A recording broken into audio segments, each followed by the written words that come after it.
Hello everybody, I am Coffee with Cartoons, and today I'm going to talk about Milo Murphy's Law.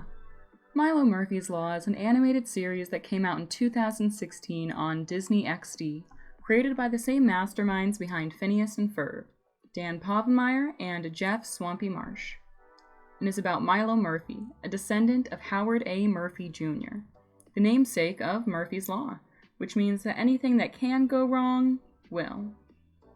Today, I'd like to share with you all some reasons I personally love this show.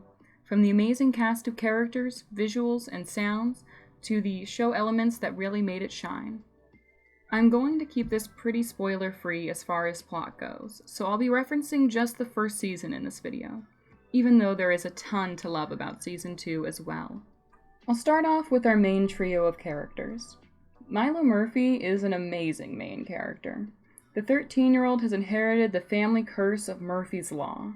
Whatever can go wrong around him, and any other Murphy man, will go wrong. From llama stampedes to exploding water heaters. Regardless of that, though, Milo is always prepared, with a packed backpack and a positive outlook. He never lets Murphy's Law get in the way of having a good time, and enjoys activities such as skiing, horseback riding, and camping. Dangerous as those activities can be when everything goes wrong. He reminds me a lot of David from Camp Camp and SpongeBob from, well, SpongeBob, in that earnest positivity and bad things generally happening to them.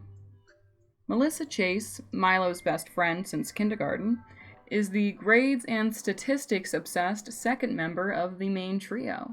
She has memorized all the president's blood types and is a great friend to Milo, usually more excited about the prospect of adventure than afraid of Murphy's Law. Also, she has a single dad that appears a few times who is a firefighter and is wary of the chaos that follows Milo.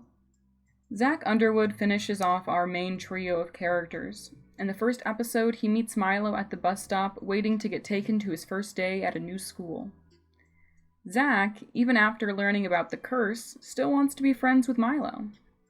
Unlike every other kid at school, save for Melissa, Zach is just a really nice, cool guy with his own anxieties and fears. Before meeting Milo, he was in a lumberjack-themed boy band and appears to be a talented artist going by these gems.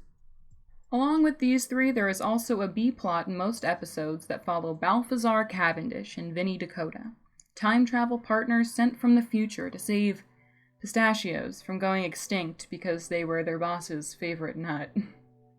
Cavendish is dressed up like he's from the 1870s, while Dakota is dressed for the 1970s. And in a rewatch of the show, I noticed they never actually explain why, or maybe I missed it. Either way, it didn't bother me much. These two are voiced by the co-creators of the show, Jeff Swampy Marsh playing the standoffish and clumsy Cavendish who dreams of world-saving adventures, and Dan Povenmire using the same voice he used for Candace when she sang Evil Little Boys for the food-loving Dakota, who both drive around in their old beat-up BW Bug time vehicle. I'll level with you guys here. Dakota is my favorite character, which was a hard decision to make given that all the characters in the show are so lovable. But he's just the best. He plays harmonica, therma, clarinet, loves the zoo, and his favorite meal is lunch, always eating burgers, burritos, and sandwiches.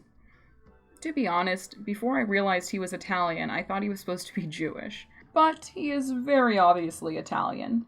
Still, seeing his large nose and dark curly hair on screen always warms my heart.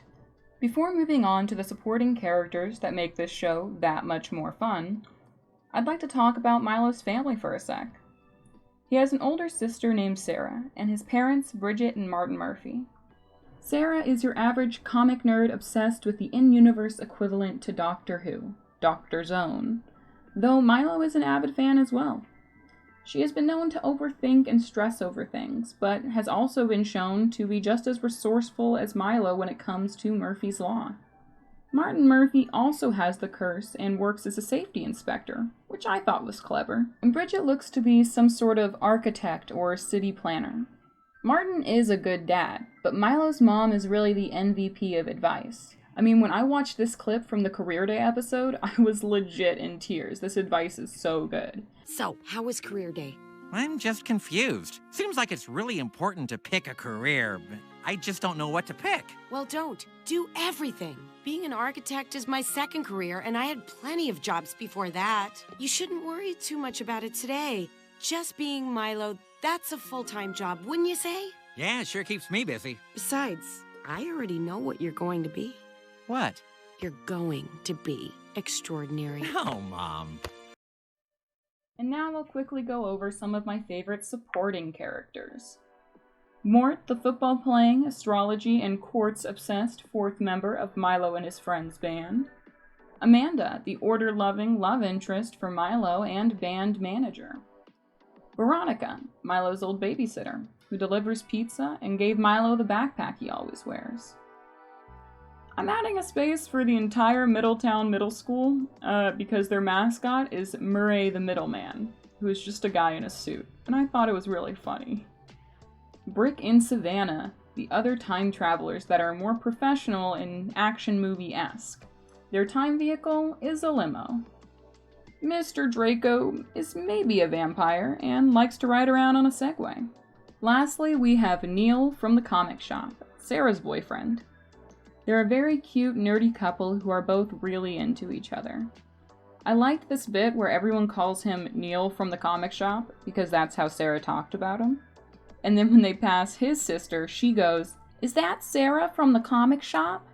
It was very cute. On to how the show sounds and looks. As you could expect from the creators of Phineas and Ferb, all the songs are bops, my dudes. They are all bangers. However, a few of my favorites from Season 1 include Rootin' for the Enemy, Don't Break Me, Taking a Stroll, Messin' Around, and of course the bona fide banger, Chop Away at My Heart. The music video for that song is actually what prompted me to watch this show in the first place. Oh, and the theme song and intro? Fantastic! The song is sang by Weird Al, and the visuals are perfect at setting up the chaotic world of Milo Murphy's Law. The nature and sky backgrounds in the show are really nice too. But other than just being nice to look at, they really set the mood for the show.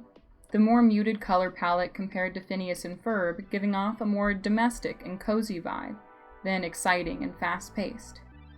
Another thing I always enjoy is watching the credits. Because while they play, there is a slideshow of more detailed illustrations of screenshots from the show. This was always something fun to look forward to, always wondering which shots they liked enough to show us one more time. Lastly, for visuals, a lot of the show takes place at Milo's middle school, and so there are a ton of middle school background characters, and a lot of them have really great designs.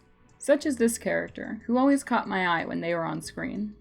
Onto various show elements that made this a great watch. Think of this as like the fun facts section of the video. Milo carries around a backpack at all times and packs it every morning with things he thinks might come in handy. Like 24 posters of France, or a gigantic inflatable snowman. Milo and his friends start a band where he plays accordion, Mort plays drums, Melissa plays bass, and Zach does vocals and lead guitar. An opera parody of The Sopranos called the Mezzo-Sopranos. Shout out to all the choir nerds out there that think that's funny. Everybody in the show is afraid of ducks, especially Elliot the crossing guard, who I didn't like enough to add to my short list of supporting characters, but I thought I might mention he is voiced by Christian Slater and does have 2 fantastic songs. The sign in front of the school says something new and funny every episode it's in, kind of like the one in Kim Possible. The in-show equivalent to Doctor Who, the Doctor's Own Files, is hilarious and silly and somehow ends up playing a big role in the overarching plot of Season 1. I thought this was not only a fun element, but a great addition to the universe's classic parodies like Space Adventures and Stumbleberry Finkbat. The show's dialogue is really what makes it for me, some of the lines being just golden. A few of my personal favorites are... And some of these don't even sound like real jobs.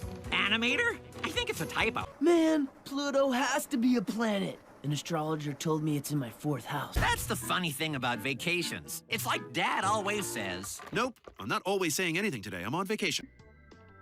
Lastly, there are fun Phineas and Ferb references throughout the show, like the Stucky Momo magazine, or Dakota referencing squirrels in my pants, and some kid yelling, "This is just like Football X7!"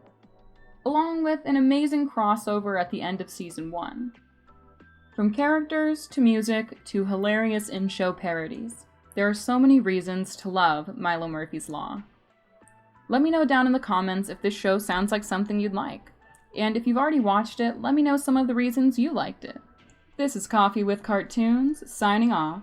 Feel free to like, comment, and subscribe. And hey, have a great day.